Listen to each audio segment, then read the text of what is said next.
Welcome back to the AI Daily Brief Headlines Edition, all the daily AI news you need in around 5 minutes. A new financial forecast from Anthropic suggests absolutely unrelenting growth for the leading AI labs. According to reporting from The Information, Anthropic expects to generate $70 billion in revenue and have positive cash flows of $17 billion in 2028.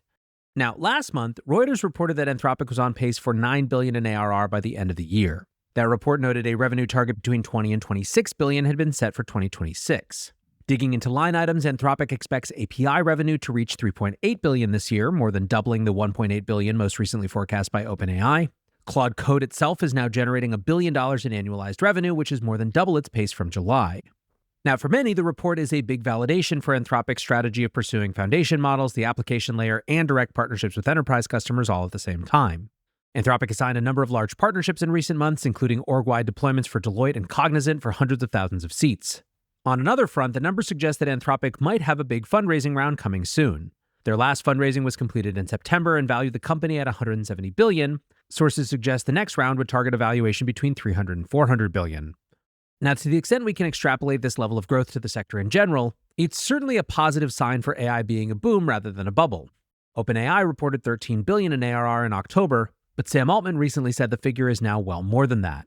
He hinted that reaching $100 billion in revenue is a realistic forecast for 2027, shuffling up that timeline substantially. Besides stratospheric growth, Anthropic's numbers also suggest that their business model has a clear path forward towards profitability. There's been a huge amount of hand-wringing about AI being unprofitable, but Anthropic disclosed they're on pace to reach 50% gross profit margin this year and 77% by 2028. The company is forecasting 2027 as the year they flip into positive free cash flow for the first time. Now, given how tied up the performance of these companies is with the broader stock market, it's worth noting that AI stocks are having a bit of a shaky week as investors pull back on fears of the AI bubble bursting. Back on Tuesday, AI stocks led a 2% fall in the NASDAQ, which frankly had so many different causes it's very hard to sort out exactly what the catalyst was. You could point to ongoing government shutdown, trade uncertainty, or deteriorating conditions in the real economy as driving the move. At an event on Tuesday, Goldman Sachs CEO David Solomon said, "When you have these cycles, things can run for a period of time, but there are things that will change sentiment and will create drawdowns or change the perspective on the growth trajectory, and none of us are smart enough to see them until they actually occur."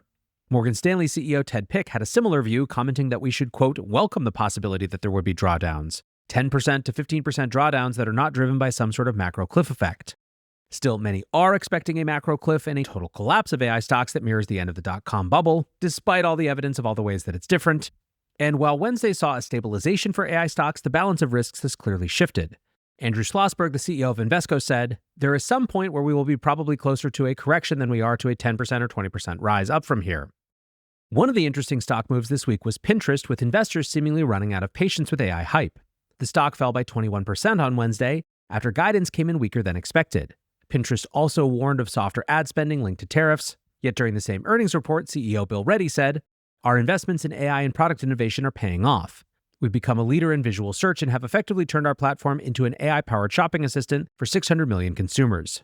Continuing the theme we saw with big tech earnings last week, investors seem to no longer care about claims that AI adoption is paying off. They want to see real ROI falling to the bottom line. Now, one reason for the fall in sentiment is that Michael Burry is looking for his next big short. Burry famously made $100 million by shorting housing bonds during the financial crisis and was later depicted by Christian Bale in the film The Big Short. I've spoken before about how I think that movie itself almost single-handedly made it so a generation of traders would rather call everything a bubble every single time than actually try to engage with the fundamentals, but here we are. On Monday night, Burry revealed that his hedge fund, Scion Asset Management, is short the AI bubble via $1 billion in put options on Palantir and NVIDIA. That's roughly 80% of the value of his fund concentrated in those bearish bets. The disclosure came 2 weeks ahead of the deadline, so Burry clearly wanted to spark a narrative. Palantir CEO Alex Karp fanned the discussion in an interview with CNBC on Wednesday morning, saying, "When I hear short sellers attacking what I believe is clearly the most important software company in the world, it's super triggering. Every time they short us, we are just tripling down on getting better numbers, in part to make them poorer. The two companies he's shorting are the ones making all the money, which is super weird. The idea that chips and ontology is what you want to short is batshit crazy." Jensen Huang also pushed back on Burry's positioning. Speaking with Sky News in the UK, he rejected the idea of an AI bubble, saying, "We're a long ways away from that. I really think this is the beginning of the build-out, and we're seeing a platform shift from the traditional way of doing computing to artificial intelligence. When something is profitable, the suppliers want to make more of it. That's the reason the AI build-out is accelerating, because AI is now so productive, so profitable, and used by so many people. Now, while many are latching onto Burry's trade as a surefire sign the bubble is bursting, others noted that he isn't always a reliable signal. The short bear posted, "I respect Burry, however, let's remember it took 2 to 3 years from the moment he started shorting until the collapse." It is also worth noting that Burry called for crashes in 2015, 2017, 2019, 2020, 2021, and 2023. As Peter Maluk pointed out at the beginning of October, the S&P 500 is up 71% and has hit 88 all-time highs since Michael Burry said sell back in 2023. It's also worth keeping in mind that Burry isn't shorting the market with $1 billion of his own money. Investors put their money with Burry's hedge fund specifically because of his reputation for shorting bubbles. The point is, he wouldn't be doing his job if he wasn't shorting the likes of Palantir and Nvidia at some point. Still, markets around AI are getting more interesting. Deutsche Bank is considering shorting AI stocks as a way to hedge their exposure to AI data centers. The German bank has extended billions of dollars in loans to data center projects, with one executive stating that they've bet big on the theme. Now, high-level conversations are underway on how the bank can hedge their exposure. Options include buying default protection on some of the debt using derivatives called synthetic risk transfers, or SRTs.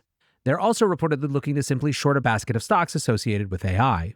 Deutsche has primarily lent to hyperscalers like Amazon, Microsoft, and Google, but they're increasingly going down the stack and lending to smaller neoclouds as well. Now, part of what this is reflective of is a changing of the phase for the AI build-out. Until now, AI infrastructure has largely been cash flowed by the hyperscalers, but the size of the build-out increasingly will require debt financing to continue. Speaking with The Information this week, BlackRock's global head of tech, Tony Kim, said, "There is no doubt that with the trillions of dollars of capex required for AI, companies will need to tap into debt markets to fund this expansion." For his part, Kim believes this is a necessity to move forward, commenting, "Tech companies will have to shed their aversion to leverage." Now, for his part, Kim thinks that because these companies are so unlevered right now, there's a lot of room to run with that, but this is certainly something to keep an eye on. We'll close out today with 2 stories related to Perplexity. First, Snap has signed a huge deal to integrate Perplexity into their platform. The deal will see Perplexity paying $400 million in cash and equity for the ability to use Snapchat as a distribution channel. A revenue sharing agreement will kick in next year. While Snapchat might be behind TikTok and Instagram, it still has almost 500 million daily active users. Perplexity will be integrated into the chat function, and according to a press release, the aim is to deliver clear conversational answers drawn from verifiable sources, all within Snapchat. Snap CEO Evan Spiegel said, "Our goal is to make AI more personal, social, and fun, woven into the fabric of your friendships, snaps, and conversations." Now, Snap, generally speaking, is at a crossroads, becoming closer to the other social media platforms with features like stories and public content feeds. They've also made a big push into advertising, with ad revenue surging 8% last quarter. While many wondered if Snap's young audience was a good fit for Perplexity, markets liked the deal, and Snap stock was up 25% in aftermarket trading following the announcement. In a slightly tougher story for Perplexity, Amazon is suing them over their data scraping practices. On Tuesday, Amazon filed a lawsuit against Perplexity in an attempt to block Perplexity's agents from accessing their e-commerce platform.